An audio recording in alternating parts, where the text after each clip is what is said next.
special podcast today.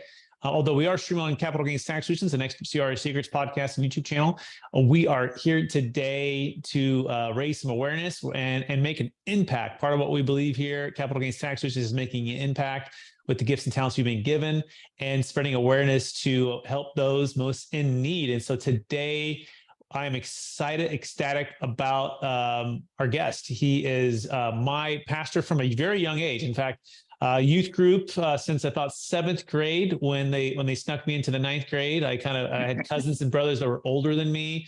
He's been a mentor. He's been a friend a long time. Basically, he's just like a part of the family for a lot of my friends and my family. And so I want you to welcome with me Pastor Dan Palmer. How are you doing, Dan?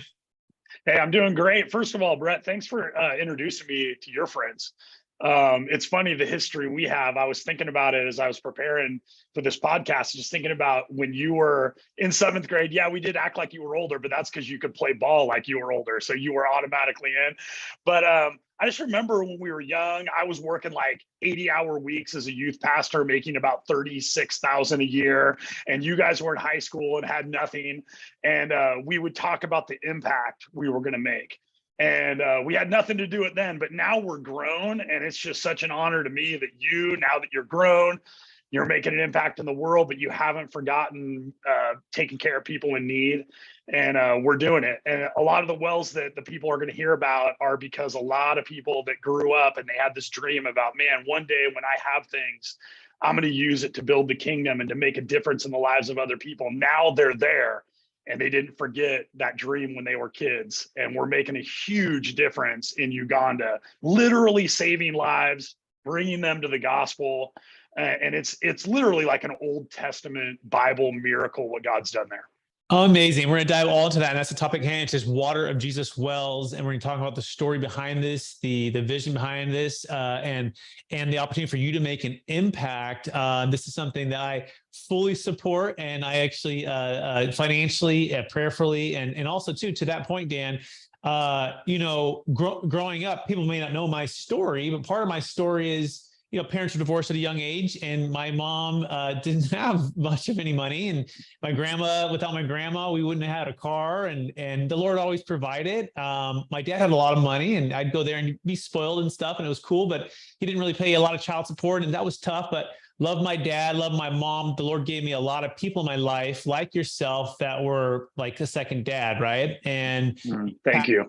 And coaches and sports and without all of that, I wouldn't be where I'm at today. So I want to thank you as well. That being said, Dan, would you give people a little bit more about your story, right? Before we dive into the Water of Jesus Wells, a little bit more about your story and background, and then we'll weave in how to get started here with Water of Jesus Wells. Okay, go.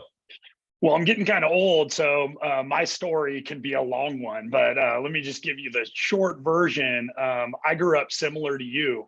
I was third born. I have two older brothers.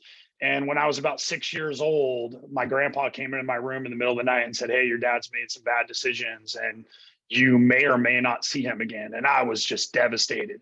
And I remember what I went through as I entered into junior high. And I kind of, said, God let me down. God wasn't there. I went to Sunday school. I did the flannel board Jesus. I had the checks after my name. He should have taken care of me. How could this happen to my family? And I took it out on God. I felt like he had abandoned me, but really God was putting a fire in my heart to make an impact on people like me. And your listeners might be ashamed of their story or have things in their story that they don't like to talk about because they're painful. But I just want to tell them today, the area of deepest woundedness in your life is the place where you will make the biggest impact because it is authentic. And I learned as a young person, as I started doing ministry, I said, God, I'm going to be honest about my story. And I would share about what I went through. And there was so many other young people that would say, I thought I was the only one that felt this way. And I was able to speak right in. But Brett, I was a very positive, outgoing, happy, joyful person. And so God just has blessed me in so many ways, whether it was going to the small church that we were a part of that had about 200 adults. And all of a sudden we had, 100 high schoolers and 80 middle schoolers, and our youth group was almost as big as the entire church, or doing a worship service like Celebration for College and Career that ballooned 1,000 people. And we just got to see people worshiping and going all over the world with the good news. And it was happy news of the gospel. So for me, the Water of Jesus Wells just came out of me growing up in a difficult circumstance and always having people that rallied around me to help me. I was never self-sufficient. I needed people to help me. And I even went on a father-son trip with some of my buddies. And they knew I didn't have a dad in my life, which I think is the biggest disadvantage of all. It crosses racial barriers, wealth barriers. If you're growing up in a broken home, you have a severe disadvantage about how to live, how to deal with people. And I went on this camping trip, and at the end of the week, the dads pulled me aside and they said, "Hey, we've just been watching you, and you're charismatic and joyful and smart. And if you really were willing to work hard, you could do something special with your life." And you know what my response was, Brett? I said, "Did you really think so?"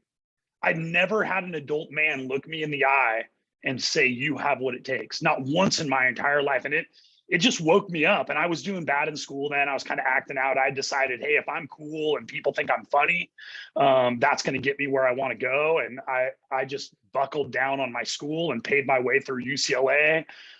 Chose to go into ministry, and then God has just done so many amazing things through me. And so Water of Jesus Wells is one of my favorite things because it literally saves lives. Number two, it's led to a revival through this entire Muslim dominated area where I have personally baptized over 400 Ugandans in the Nile. People think, oh, people need water, it's just water. No, it's the gospel in action. When people don't have daily necessities and you bring it, it literally changes the way they view the entire world. And, for me, I had armed guards when I first went because as a Christian white guy, I stuck out like a sore thumb, and a lot of people were not happy that I was there. We installed the very first well and the guards went away, and I said, "Hey, am I safe?" And they said, "We're in an honor culture. Now that you've done good to our community, if anyone was to do anything to you, there would be great shame on them and it would be community justice. And so you don't need to be protected. You are family now. What you have done for us, we can never repay." And I'll just never forget that impact. And then you say, the reason I'm doing it, it's not Water of Dan Palmer Wells. It's the Water of Jesus Wells. God has ordained for me as his messenger to be here in this moment to give you this incredible gift for you and your kids. And it's because he sees you and he loves you and he hasn't forgotten you and he's here in your moment of need. And they see firsthand the greatness of God in their life. Absolutely amazing. Dan Palmer. And if you want to take action right now, you can actually just message me or Dan, and we'll tell you about how to give. It's an opportunity to be a part of something that's more than just water, although it is absolutely water. It's changing communities, it's changing lives, and it's the opportunity to share the gospel. And so if you're a believer, if you're not a believer, we also encourage you to jump in with the fight for helping people to get clean water. And if you're a believer in particular, fight the opportunity to share the gospel, the good news of Jesus Christ. So Dan Palmer, all right, so this Water of Jesus Wells. So let's talk about the origin of this, right? So you talked about a little bit how you got in and the challenge there, but talk about before this, right? Because you're working as a youth pastor. You're also working for Youth for Christ, inner city in Sacramento, right? You're doing a ton of work there, and now all of a sudden there's an opportunity that opened up, and you take a step of faith, right, to move towards it. So talk about a little bit of that transition, so people can get kind of feel for how this all came about. Yeah, this is like a miracle. It's like Shadrach, Meshach, and Abednego in the fire furnace. It's like Jonah with the great fish. I mean, it's like this incredible thing that God did. And what happened, it was about 2005. It was after I was your youth pastor. I was the college pastor at my home church, running a huge college group and worship service for college and career age people. And I was in charge of missions. And I actually went to Uganda. I think it was about 2005. And while we were there, I watched two borehole wells be dug. I didn't know I was going to see that there. I was just there to do VBS with the kids and to lead this group of 12 college students on a life-changing mission. But I watched these wells get dug by hand, and then they brick it, they concrete it, and then they put the apparatus in, and literally fresh water comes out. I mean, you've never seen people drink out of a grayish green puddle that cows are drinking out of, and then they're drinking out of, and then all of a sudden they see this crystal clear water come out of a well, and they start singing and dancing and celebrating because they can't believe it. They've never seen that. And so that was my experience. I met this man named Peter, and he was standing with me. He was one of the workers. And I said, "Did you get a well like this in your village?" And he said, "Yeah, I did 5 years ago." I said, "What happened?" And he started like this. He said, "We were 7. My family had 7 children, but only my sister and I made it past the age of 3. He said, "Every week someone would die in our village. We did funerals constantly, and then the well went in." He said, "And then people stopped dying, but people were still sick." He said, "And then 6 months later, people weren't even sick anymore." He said, "I looked at my sister and I said, 'Do you think it's the water?' They didn't even know." And I was just blown away. I couldn't even, I mean, we just turn on a faucet, right? Some of us won't even drink out of our faucet. We only drink water bottles, and we pay extra money to get, fresher water. And I was shocked. I said, "Peter, how much do these wells cost?" And back then, this was probably 2005. He said, probably $4,000 total for the entire well. And I was like, I'm a youth pastor making absolutely nothing. But I know some people. I bet you I could go back to America and just talk to some people and raise money to do a well. And so I kind of established in my heart, I'm going to do that. And I went home. My oldest son, Caleb, was already born. Tyler was born right afterwards. And you know how you of all people, Brett, know about having a lot of little kids. And I never did it. I kind of blew it. I had this opportunity and I bypassed it. About 10 years went by. Now my kids are older. They're playing Little League and doing all kinds of stuff. And I was preaching in my local church, and I was doing a message on discipleship, and I was talking about this story in Uganda as a self-deprecating message. So I was talking about discipleship, and I said, this is how God works in your life. He gives you an innate passion. He gives you this passion that's built into you because you're created in the image of God. And then he gives you an experience that brings that passion to life. You might not have even known that passion was there, but you have this experience and it fans that spark into a flame. And now you're excited. This passion comes to life. And then, so the passion and then the experience and then an opportunity comes. And that's the moment of choice for us as people. The opportunity comes in an area where we've had an experience that's lit our passion into a flame. And we have 2 choices. We can say yes or no. And if we say no, what ends up happening is God seems very distant. Our prayer life becomes very weak. We feel that our faith is stale, that maybe God has abandoned us. And it's because we're in our comfort zone. But we also can say yes. And when we say yes, he takes us on this journey of something bigger than us, where we have to trust him. It drives us to our knees in prayer. He shows up in ways that we never could imagine, and it builds our trust in him. So I'm preaching this message on that, and I talk about Uganda, and I say, hey, I had this experience. I could have went. God could have did something amazing to save lives, but I was busy. I had kids. I said no. And I'm not responsible for any of the people that died because I didn't do those wells. But man, I missed out on God doing something incredible in my life. That was on a Sunday. Tuesday, one of the college students from 10 years before that went on that trip, who didn't attend my church, since then he had become a professor at William Jessup University. He calls me and he says, hey, you might not know this, but I've been going to Uganda every year since you took me. It was just been a passion for me. And I've always done the regular building project, VBS, but now I'm a professor and I want to talk to pastors and men about being an authentic biblical man who takes care of their family and takes responsibility for their life. Would you consider coming with me? And I was like, did you hear my message? I just talked about this. He's like, no, I didn't hear your message. I said, I literally just talked about this and about how I said no. And I said, this is a crazy thing, but I'll tell you what, talk to your contact. If he's able to do wells, I'll consider it, because I literally feel convicted. I just preached on this. So he calls me back the next day and he's like, you're not even going to believe this, but the local well maker for the Kamuli district in Uganda attends this guy's church. And he said he'll do it for the Uganda price if you're willing to come. And now I feel like I have to do something. So I did what no one should ever do. I started bartering with God. Okay, God, I'm really busy. I got 2 kids. I'm the coach of the Little League team. I'm a pastor at this church. I do not have time to travel to Uganda and do these wells. But I'll tell you what, I think it probably is going to be about $12,000 for me to get there, do 2 wells, and I'm going to make a list of 12 people. And I'm just going to call these people. And if you provide $12,000, I'm going to take that as a sign that you want me to go. And if you don't provide it, I'm going to take that as permission not to go. So this is my prayer. And so Saturday morning, so I preached on Sunday. The guy called me on Tuesday. Wednesday, he said, the well guy's there. We can do it. Saturday, I have my list of 12 people, childhood friends, people that had been in my ministry, guys like you, Brett. I get on the phone. I get through 6 calls. I have $18,000 already. Now, for people that are listening and that are really wealthy, might say, oh, what's the big deal? $18,000. For me as a pastor making like $42,000 at that point a year, that was like unbelievable. That was like 6 months wages that came in 2 hours of phone conversations. These people were like, we're in. That is like so exciting. So I went, I did the wells. I came back. I told a couple of my buddies, you got to go with me. We went back, we did 3 more. I'm flying back. One of my buddies he was a high school leader when I spoke on Catalina Island. He texts me and he's like, I just saw what you did. I want my church in Colorado to be involved. Can I meet you there? I said, I'll meet you in Dubai.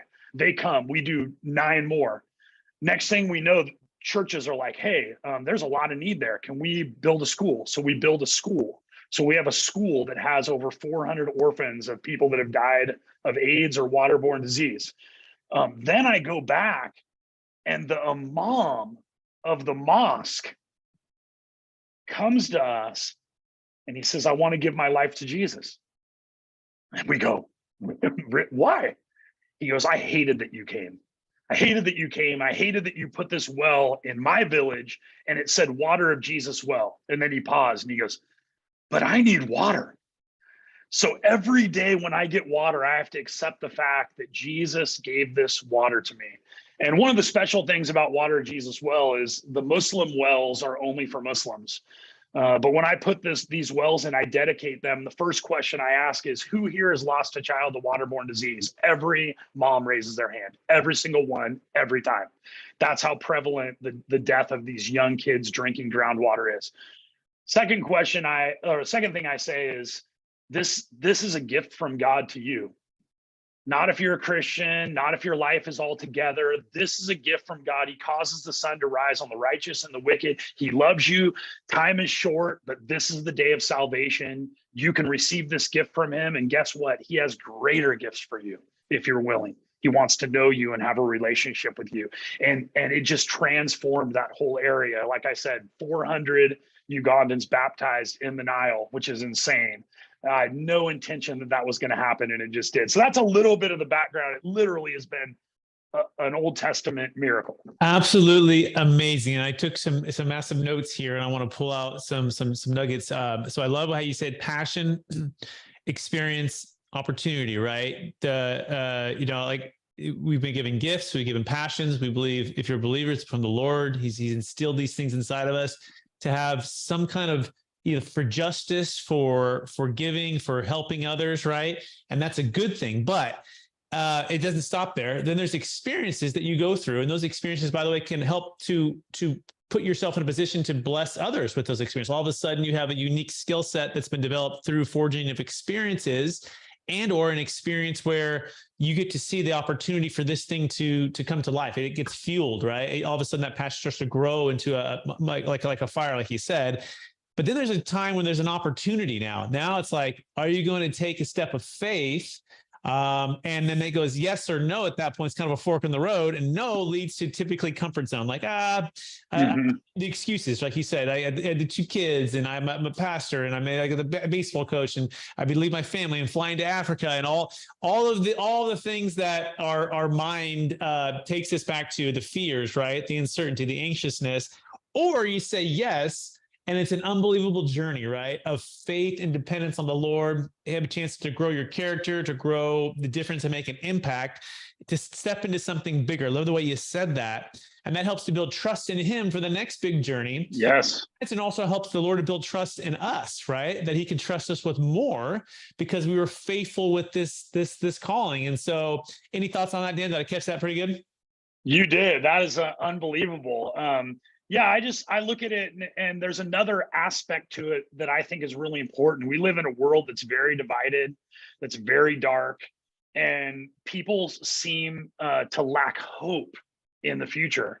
And when we step out in faith, the supernatural God that has more power than us still does miracles. He's the same God as all those Bible stories you heard as a kid. And when he shows up, it reminds you of the end of the story. We might be in a dark chapter, but guess what? At the end, there's glory, and there's worship, and there's hope, and there's love, and there's life, and there's peace, and there's purpose.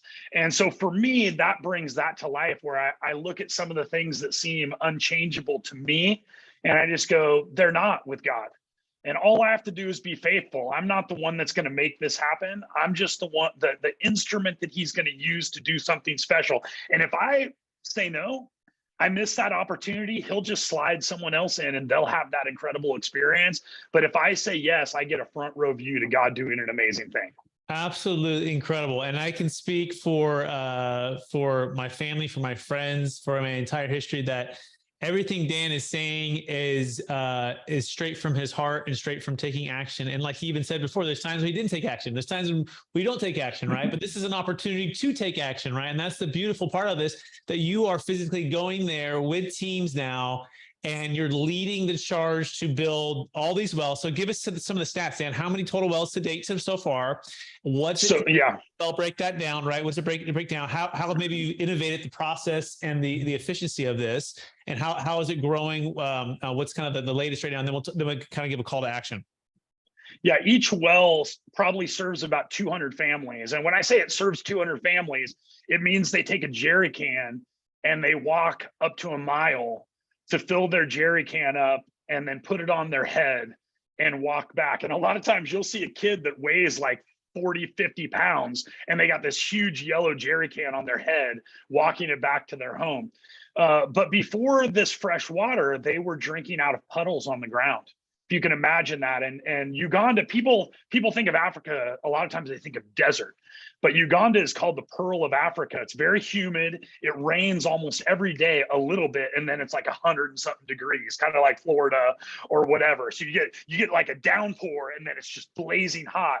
But everything's wet from the humidity, so everything's green and beautiful. I mean, it is a beautiful place.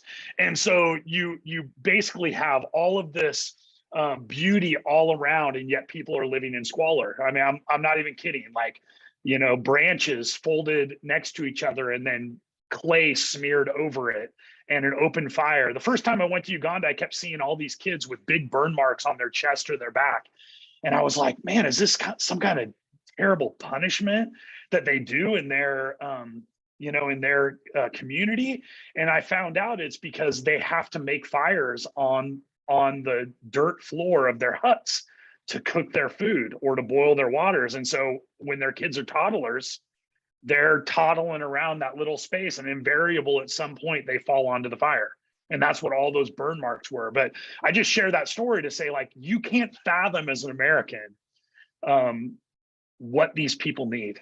And so when people fund this, I get to be the boots on the ground, but I always tell people, God's given us all gifts. We do it together. If you're funding it and I'm the one that goes, we are a partner. We are partners. We are a team going to make a difference. I can't do it without you. You can't do it without me, but together we can do this incredible thing. So we've done 34 wells. 4 of them are in process. 34 wells. We have a school that has close to 400 students on it. We've done women's conferences. They just had a women's conference that the church put on. I do the wells. The churches are doing these other activities, so I'm not trying to steal their glory. But there was over 2,500 women that came to this thing. It's just unbelievable, like just out into the middle of a soccer field, just thousands of people there to hear the gospel. We baptized hundreds and hundreds and hundreds of people in the Nile. A church started. The first time I was there, I preached in the local church. It was 4 sticks in the ground and a blue tarp over it. And I preached there, and now it's a double-decker church, stacked, filled with people. And so, I just tell people the wells, it's the gospel in action. People say, hey, God loves you, but they don't feel loved because they don't have the basic necessities of life. And we get to go there and say, hey, I'm just an instrument, but look at what God's doing for you. He hasn't forgotten you. He sees you. He cares about you. He cares about your children. If any of you viewing want to come, I would love for you to see, because it's made me love my kids even more. I take for granted what they have. I take for granted how easy it is for them just to open the fridge and pull out a gallon of milk and pour it in a cup, when so many of these other people actually don't even have water, much less milk. And so it's been an incredible journey. I think it's like an Old Testament Bible story. It has been so fun to watch that entire area transform. And then last time I was there, I heard the children singing at chapel in the morning at school. These kids that before, you live on family land. So when your parents die, which a generation of people have died from AIDS and a lack of fresh drinking water. And so these kids are still part of their families. So they become farmers on the field, but the family doesn't have money for their nephews and nieces to go to school. So these kids are instantly pulled out of school and they just become laborers who farm the ground, and then they trade it. And so when we go there and we make this difference, we provide this school where a lot of these kids get an opportunity that the kids that have their parents there have, which is to go to school and get some sort of an education so they can have a better job. So the impact is varied. It impacts every aspect of their life, and it really has been an incredible journey. Wow, Dan, I can't think of a better cause at this point. There are a lot of great causes, but for everything you just said, then one of the top ones to give to, if not the top one to give to, with clean, fresh water and wells that you're putting in affecting 200 families per well, and helping people not have to walk entire miles and miles and miles and miles, water on their heads, and 34 wells so far, 400 students in a school, women conferences, everything that the momentum is building up. I've heard the idea that momentum is greater than the sum of all the leadership, strategy, and resources that you have, right? And so it sounds like you've built some momentum, and it's only just getting started, right? You've got the people on the ground, you've got the community rallying behind you, and you've got others that are also branching out and starting the women's conferences, right? And now it's a matter of just pouring fuel, in this scenario, money on this momentum. And, instead of 34 wells, go to 340 wells, right? So 340 wells right. would basically be, you said about 4,000 a well, right? So at 4,000 times 300, that would be about $1.2 million. So $1.2 million would basically build 300 wells. Did I do the math right on that? Let me look it up. Math isn't necessarily my. Yeah, it's 300, right? Because it's 4,000 a well, right? I just did it. Yep, times 300. Yeah. Yeah. So 1.2 million equals 300 wells. And so if you're listening to this and you want to be a part of this, even if it's $100 or if it's $4,000 or it's $40,000, whatever it is that you are feeling maybe encouraged or called to give, we encourage you to contact us right now. You can find me on Instagram, on Facebook. Just say, hey, I saw the Water of Jesus Wells with you and Dan. Love the opportunity to give, and we can talk about how to give and also get a tax deduction on this. We're here about tax flow, right? We want to make sure we're taking advantage of all the opportunities to also be good stewards with the tax laws that we've been given by being able to give and get a tax deduction on our tax returns. Dan, anything else to add before we wrap it up? Yeah, I want to say one thing. You said, "Oh, you've done this and you've done that." I just tell you, in my years of ministry, I've seen a lot of people try to do a lot of different things, but like Scripture says, unless the Lord builds the house, they labor in vain who builds it. Blackaby, in his book Experiencing God, he said, "Do you want your life to matter? Find out where God is working and get involved there." And so when I think about this journey, this is, I try not to take any credit for it. This is a miracle. This is a movement of God. I didn't even want to go in the beginning. I preached a sermon and then he convicted me by giving me a call 2 days later where I was like, I can't blow it again. I literally just talked about this. I can't have any integrity if I don't go. And I still bartered with him and said, hey, you have to provide this or I'm not going to do it. And he did it. And he's just continued to do it and do it and do it. And so if you're out there saying, hey, I've been looking for something to be involved in that's a true movement of God, I would just tell you, God has been in this from the beginning. It has been a miraculous journey. There's so much more to do, and I would love to include you in it. You will be my partner, my partner in experiencing God do an incredible thing. Can't do it alone. And I welcome anybody to come because God's at work there. So Amazing. Thank you guys all for listening. And I'm passionate about this. I'm excited about it because I've got to see it firsthand.